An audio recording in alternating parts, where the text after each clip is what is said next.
So మీరు తీసుకోవాల్సిన action లో ఈ ప్రభుత్వంలో జరుగుతున్నటువంటి ఒక్క అంశం మీద కూడా స్పందించకుండా ఈ ప్రభుత్వంలో జరుగుతున్న ఈ 2 నెలల 15 రోజుల నుంచి ఎంతమంది అమ్మాయిలు మిస్ అయ్యారో తెలుసా మీకు? అధికారికంగా లెక్కలు ఇస్తాను sir.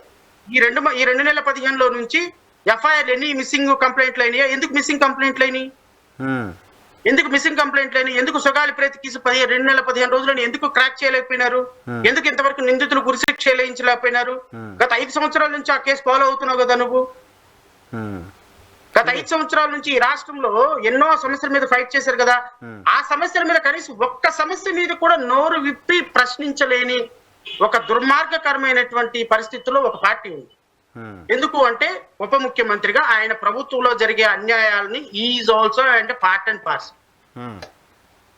He will not open his mouth. ఇప్పటి వరకు రెస్పాండ్ అవ్వలేదు, మరి చూడాలి మిగతా ఇప్పుడేం అధికారం వచ్చేంత వరకే నరసింహరావు గారు.